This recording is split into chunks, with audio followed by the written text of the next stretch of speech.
Welcome to First Unitarian Society of Minneapolis, the birthplace of congregational humanism. We carry on that tradition of free thought today, dedicated to promoting a free search for truth, meaning, and justice. Our web address is firstunitarian.org. I'm David Breeden, Senior Minister. Welcome.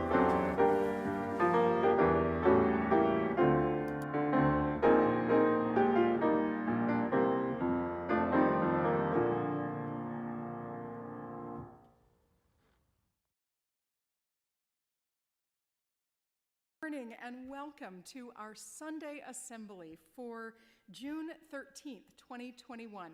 In these hot days, it is good to be together as a community. Whether this is one of your first visits or you've been with us many times, we are glad that you are here as a part of this gathered congregation. As a part of keeping our community connected, we invite everyone to make use of the chat feature during assembly and to stop by our Zoom coffee hour immediately after assembly. The link to the coffee hour will be available in the chat, and it can also be found in your most recent emails from FUS. And if you're new to FUS or you'd like to find out more about how we do things here, you are invited today to join our Welcome to FUS session at noon. This happens on the second Sunday of each month. Watch the chat feature toward the end of the assembly today, and you'll find the link to that. Lots of folks are making preparations for us to return to the building. Beginning on July 18th, we will be back for in-person assemblies, and we will also continue streaming them online. Mask wearing, social distancing, no coffee or food service, and especially not congregating in our gallery outside the upper assembly hall. These are some of the ways that we are making this a safe experience for everyone. We offer hearty gratitude to our reopening team, our tech team, and especially to our facilities director, Tim Rail, for all the work that you are doing. Today, we feature stories and photos and best wishes for our youth who have completed coming of age and those who are bridging from high school to young adulthood. What a joy it is to celebrate these members of our FUS community. This prayer is from Christian theologian and public activist pastor Nadia Bolz-Weber. I am not who I was a year ago. I want so badly to hug my friends again and laugh like hell again and have amazing conversations again. And yet, I'm not sure how long I can do any of this before crying or just getting really quiet. My emotional protective gear has worn so thin, and grief just leaks out everywhere now. I am so afraid that I will never be who I once was, and yet I'm also afraid that I will be.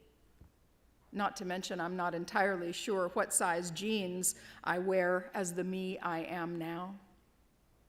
And yet, when I quiet my anxious thoughts, I start to suspect that I am now closer to the me you have always known and always loved.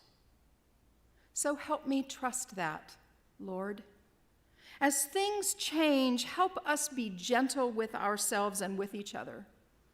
We are all wearing newborn skin now. Amen. Our theme this month is play. Come, let us share words and stories. Let us play in our newborn skin together in community. Now for our congregational covenant. Love is the spirit of this place, and service its law. This is our great covenant, to dwell together in peace, to seek the truth in love and to help one another.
Now for our congregational covenant. Love is the spirit of this place, and service its law. This is our great covenant, to dwell together in peace.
Hi everyone, Reverend Jim here, and I'd like to add my welcome to all of you tuning in as we reflect on our monthly theme of play and as we celebrate milestones for some of our FUS youth.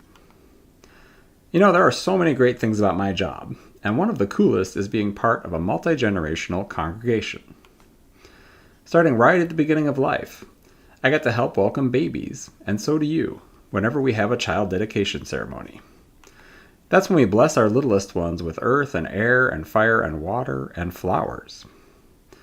Then this past year, because our Religious Explorers program wasn't held at the same time as Assembly, I got to help out with our online RE classes, spending some time with our elementary kids, and then going deeper with middle and high schoolers, as they explored the values and beliefs that are most important to them. Moving up another age bracket, I also get to coordinate our group for those in their 20s to mid-30s. We call this group Young Adult Activities at the Society, or YAS. So I've been lucky to get to know some of our millennials and Gen Z folks.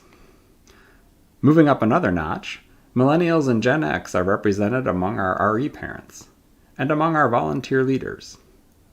And then up another notch, we have a whole bunch of very dedicated baby boomers who help keep this congregation going. And finally, because I work in pastoral care and with our caring team, I get to hang out with our oldest members, who rival any of the other generations with their energy, enthusiasm, commitment, and humor. My job, and along with it our whole FUS community, literally covers everyone, from 0 to 100. And that's one of the great things about congregations. Much of the rest of American culture segregates people by age. Here's a restaurant for 20-somethings. Over there is an apartment complex only for older people. We're divided by geography and housing styles and consumer preferences. There is, of course, value in spending time with one's age peers. Sometimes people who are at the same stage of life that we're at seem to understand us best. But there's a lot that's lost when generations don't cross paths. Historically, FUS wasn't always great about mixing people up, but we've learned a lot over time.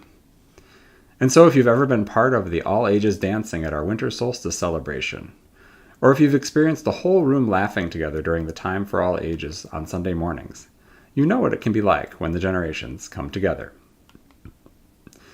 And so I'm especially grateful to those in our village who show up for our youth, whether it's as a volunteer in RE, or as someone who supports our youth fundraisers, or maybe you're simply here right now to learn about our young people and listen to what they have to say at this point in their lives. What we do here in our congregation for kids and youth is terrific. But as I reflected on the theme of play, I thought about how there's more to do, especially out in the world. I was reminded of a quote you may be familiar with.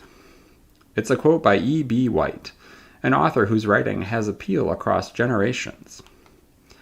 He is best known as the author of Charlotte's Web and Stuart Little, but he actually mostly wrote for adults.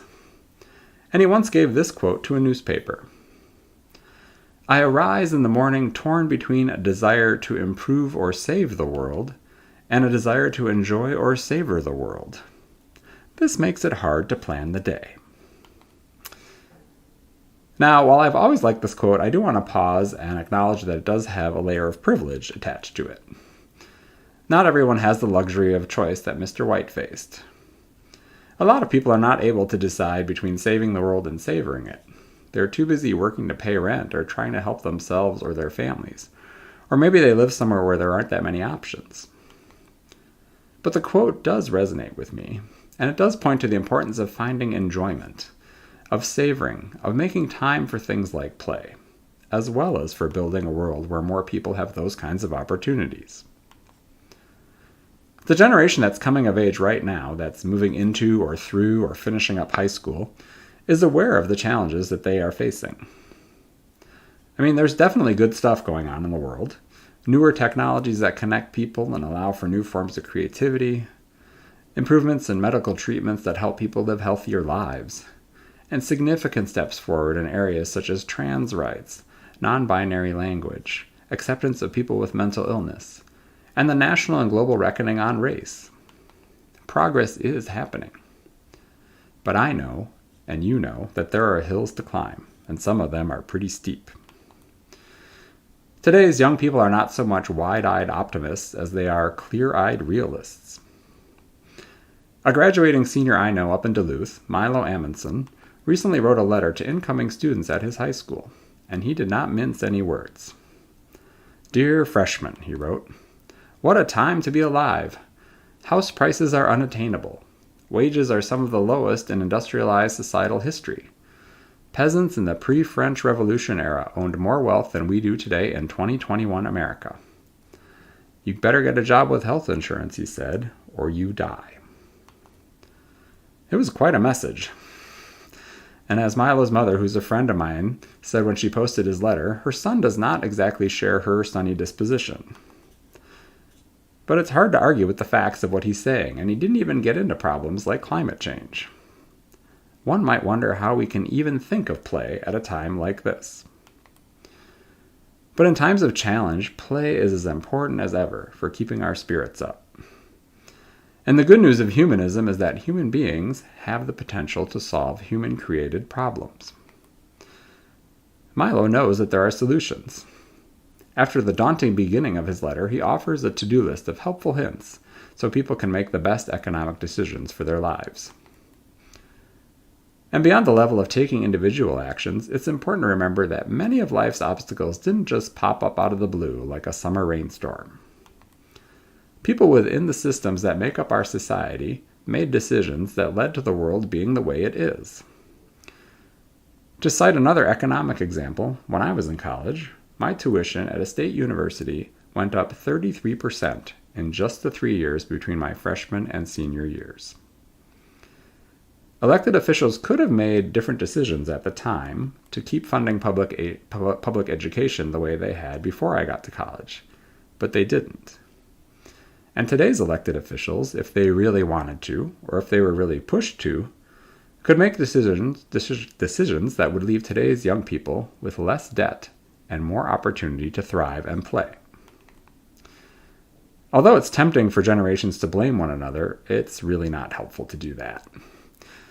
Doing that distracts from the real enemy, systems that aren't designed for the common good, and powerful people who don't believe in helping others. So that's where our focus on change should be. So by staying in relationship and by being part of multi-generational communities, those of us who do support the idea of the greater good can learn with and from each other. We can learn about each other's needs, about history and the future, about solutions. Any of us can grow at any age and have fun along the way. So let's lift up and pay attention to our young people today as we move toward the kind of world we all wish to live in. Since our founding in 1881, members' and friends' support of First Unitarian Society has been essential for our ongoing mission. Our Sunday assemblies, community celebrations, cultural enrichment, and work in social justice come to you with the hard work of our dedicated staff and volunteers. Your contributions will help assure the continuing work of First Unitarian Society. Give now at PayPal, the Give Plus app, or firstunitarian.org/donate. Thank you. On Sundays, when we gather, we take a few minutes to reflect on the joys, sorrows, and milestones of the human experience. We do this so that we stay in touch with our own humanity. We do this to remind ourselves of the value of a moment of stillness. And we do this so that no one among us is alone, either in celebrating a joy or in facing the burdens of life. Today, we offer gratitude for the water protectors in northern Minnesota who were arrested this week in acts of civil disobedience to stop Line 3. These activists, some 300 in all, including several Unitarian Universalists, literally put their bodies on the line for the health of our people and of our planet. May we continue to answer the call of Indigenous people to honor the treaties and honor the earth. We now take a minute of silence to reflect on all of the challenges and heartbreak going on in our lives and in our world, and to think with gratitude of those who live lives of peace, justice, and compassion.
hearts we can call our very own, and we believe in life and in the strength of love, and we have found a need to be together.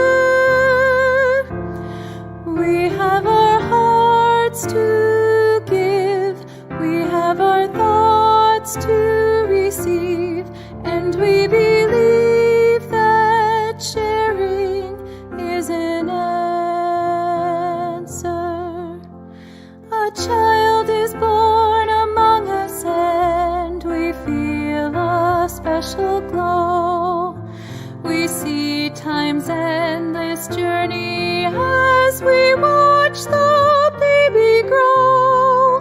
We thrill to hear imagination freely running wild.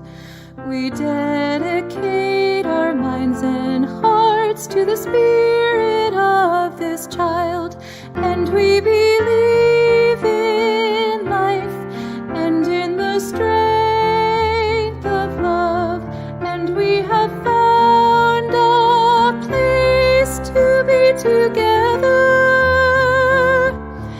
We have the right to grow, we have the gift to believe that peace within our living is an answer.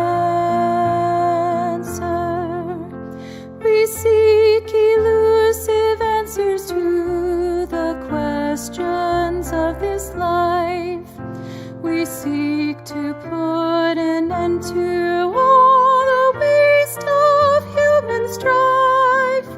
We search for truth, equality, and blessed peace of mind.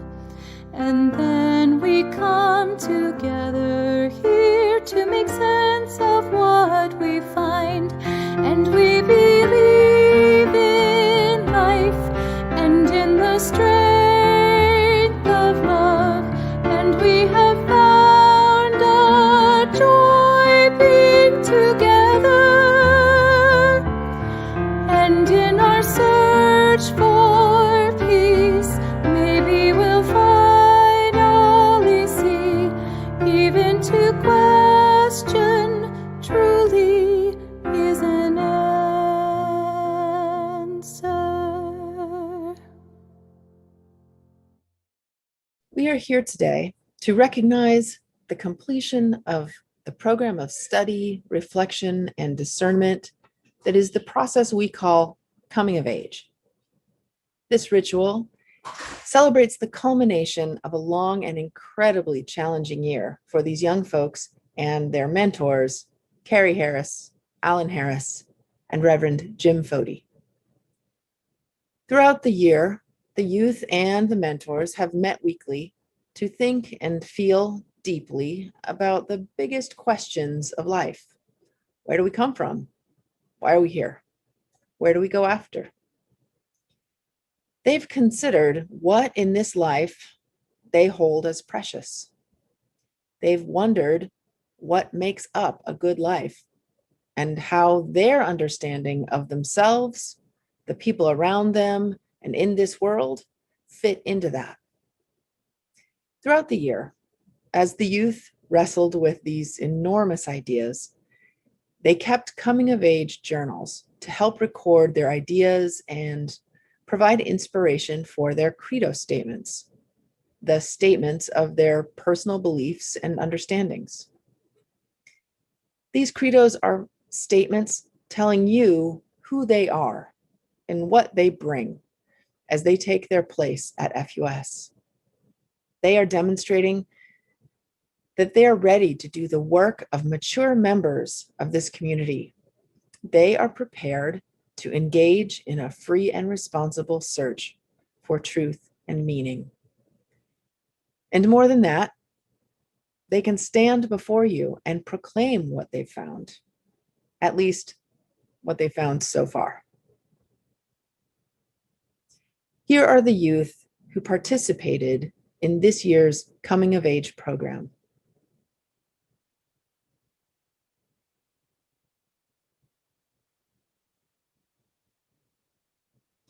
As part of our ritual today, we will be privileged to hear a credo statement from one of our youth. I urge you to listen deeply. Hello, my name is Eliza Harris, and this is my credo. When I was first told to write a credo, it was daunting. I had to summarize all of my values and the reasons behind them in under 5 minutes, let alone do all of this in front of the congregation. Terrifying. I had no idea how to start it either. Should I crack a joke? Say something profound? Tell a heartwarming story? I was stumped. I eventually did write a beginning, as you can see. I wrote it in the shower. Actually, I wrote this entire speech in the shower, and then proceeded to forget the entire thing. Before I came up with the beginning, though, I decided to list my values and the reasons behind them instead. 1. Never let anyone tell you your beliefs. This one came from a brief stint at a Catholic preschool, where I was told to believe in some people I had never heard of before, and to thank them for making my snack, even though my mom had made it, and if I was supposed to thank anyone, it should have been her. This was also what led us to FUS, though that's a story for another time. 2. Respect other people's opinions, except when that opinion hurts someone's well-being. This one came a bit later in life, about the time that I became politically conscious, so 3rd grade. I'd always been told to respect others' opinions and that our differences made us unique. But an opinion up until that point had always been, do you like dogs or cats? Or, I don't like ice cream. No one had ever made the argument that discrimination was an opinion, but yet that was the excuse. Call out someone and you'd get, it's just an opinion. No need to get so defensive. So I revised my value of respecting opinions to have an exception, because when your opinion hurts and endangers others, it's not an opinion anymore. 3. Question everything, even things that have been told as fact. Just because it's a fact doesn't make it true. So many things are regarded as fact, but was a fact in the 1300s a fact now? Do we still regard the Earth as the center of the solar system? You can say a lot of things about people, but that doesn't make it a fact. People can also tell you facts about other people, but that doesn't make it true either. As Reverend Kelly put it a few weeks ago, people are made of stories, and it's unfair to judge them based on the short paragraphs you experience. My 4th and final value is commitment. Since I was 3, I've been swimming, committed to learning, competing, and to my team. This has developed into all my other values and the way I conduct my life. When I was 3, I, like most privileged kids, learned to swim. But it wasn't until I moved to a more difficult learning environment that I found out about swim teams. This excited me. Who knew there was a sport based around my favorite thing? Every day before my lessons, I would watch the swim team train. And every day I would think to myself, there's no way I'm going to be able to do that unless I work really hard. And I did work really hard, and I eventually made it onto a swim team. But this presented its own set of challenges. I had to learn rules, make friends, compete, and still get better at swimming. Though now I had a new goal, to move up a level.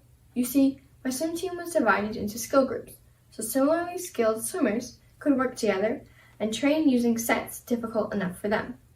I started at the bottom in bronze and wanted to move up to silver. It took me 4 years to move up.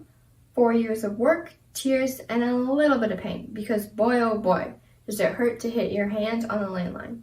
But I made it. I'd gotten to silver and completed my goal. So that's it, right? All done? No. Now I've got a new goal, to move up to gold. Now, I know what you're thinking. Is this going to take 4 years again? Don't worry, it didn't. In fact, it took half the time. That's 2 years if you don't want to do math.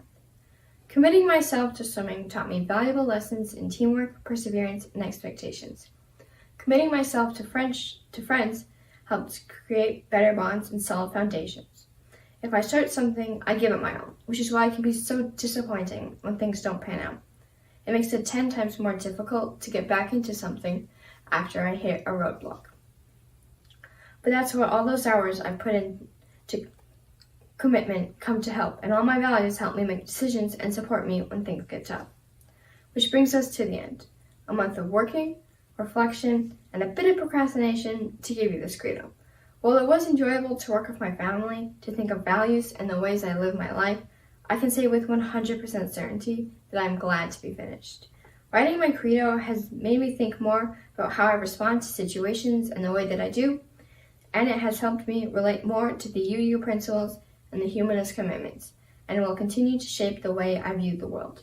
Thank you for listening. Today is a very special day for these coming-of-age youth, but also for our congregation as a whole. We mark the completion of this process we call coming of age, but also we welcome these people more fully into the life of this congregation. Our ceremony recognizes that a change has come, not just to these young people, but to all of us, as we acknowledge the deep truth that we are seeing the future of this place when we witness them today.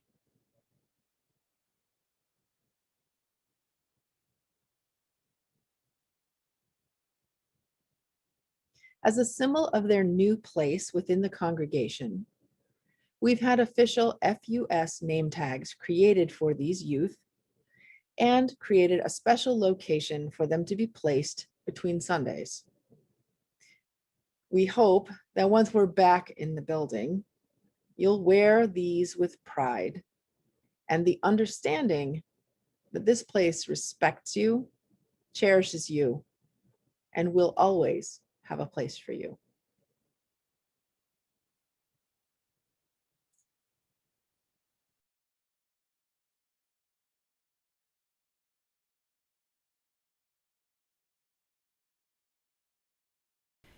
In preparing for this special day, we spent considerable time reflecting on what the ritual of bridging is all about. This ceremony occurs when our youth graduate high school and could be seen as a simple recognition of that significant accomplishment.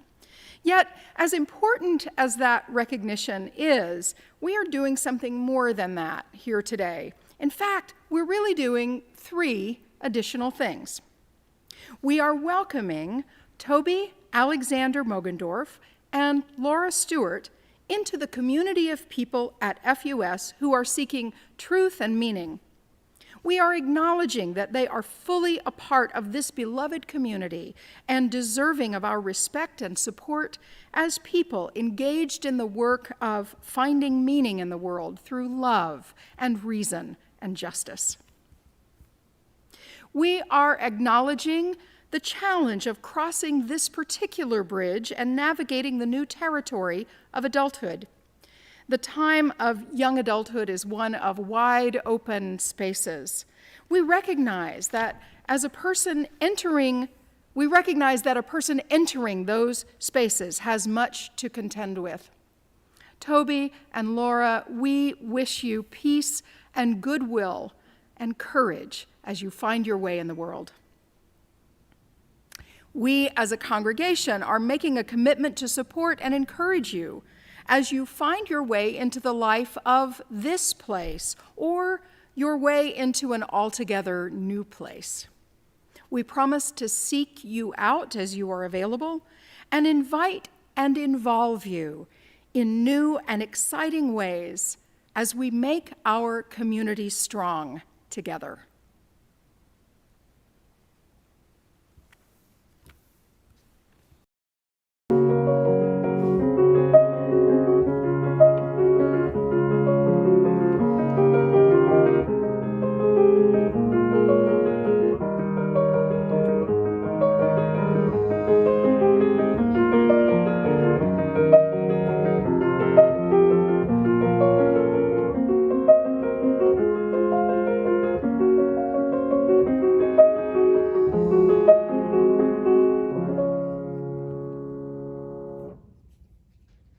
Laura, you have been an amazing daughter. It was a fabulous, wonderful journey watching you grow into yourself and become the person you are. You are kind and thoughtful. You are strong and know your values. You are smart and curious. You are quiet and reflective. You know yourself and are true to yourself. We'd like to highlight 3 personal qualities that will make the good times better and the hard times easier as you move through your life. First one is perseverance. Even from an early age, we could see that you can persist and achieve your goals. You're also kind and caring. You show empathy to others, and that's especially important and deeply needed right now. You're adventurous and courageous, from meeting new friends to trying new things, learning Spanish, and taking the hard mountain trail. This will help you. Overall, you're great, you're awesome, you got this, and you will always have our love and deep support. We love you, Laura. Love you. Laura, we want you to carry with you always the knowledge that this place, these people, this community will always be a sort of home for you.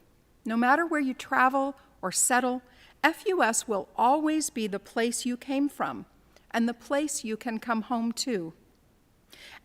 As a bridging gift, we have for you a silver chalice keychain, which holds a single uncut key.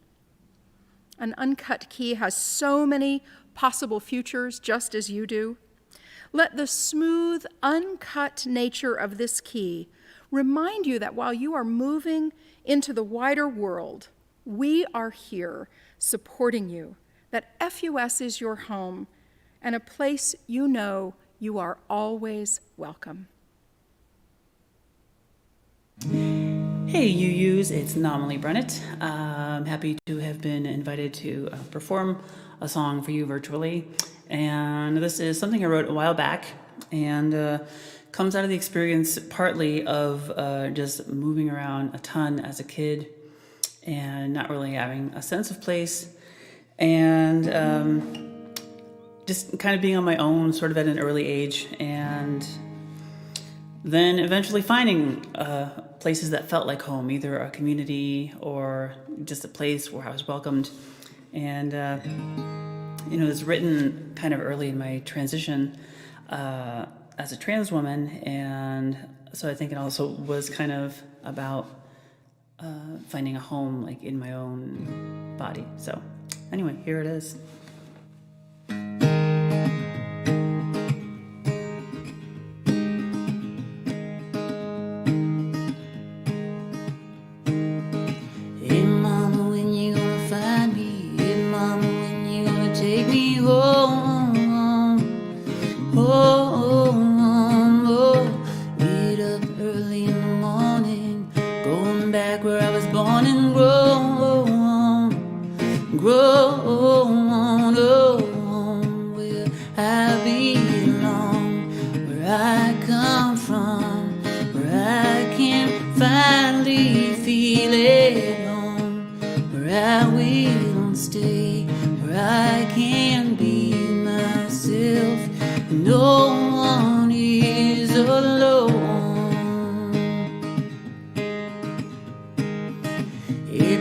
Don't you wanna come now? Hey daddy, don't you wanna take a ride? Ride. Hold on, but I'm feeling, hey now, ain't it good to be alive? Alive. Oh, will I belong where I come from, where I can finally feel it home? I will stay where I can be myself, and no one is alone.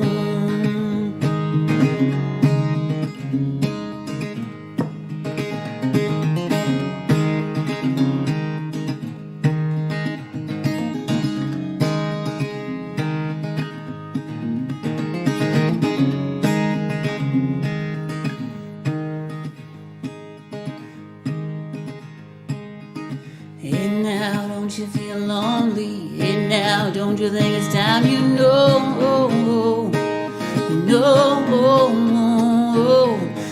time, no ticket, no reason, no anything. When you got to be alone, alone, where I belong, where I come from, where I can finally feel at home, where I will stay, where I can be myself, and no one is alone, where I belong, where I come from, where I can finally feel at home, where I will stay, where I can be myself, and no one is alone. Hey, Daddy, don't you wanna come now? Hey, Daddy, don't you wanna come there? But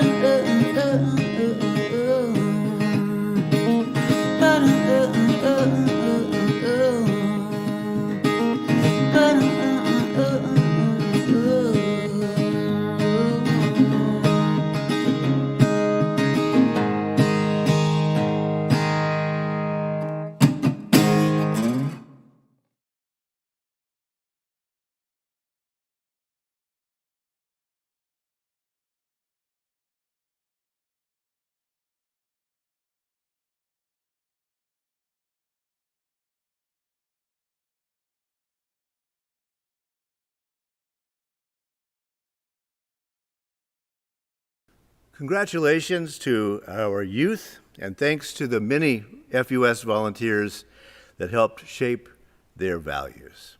And thanks to our great tech team for making today happen. Thanks for joining us.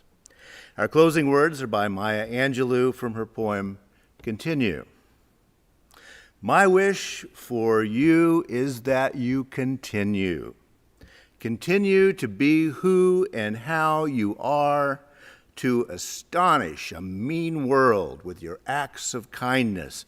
Continue to dare to love deeply and risk everything for the good thing. Continue to float happily in the sea of infinite substance, which set aside riches for you before you had a name.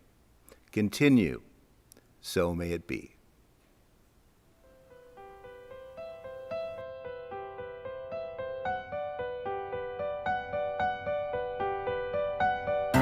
Thanks for listening. You can find much more about humanism and what's happening at First Unitarian Society in Minneapolis by visiting our website at firstunitarian.org.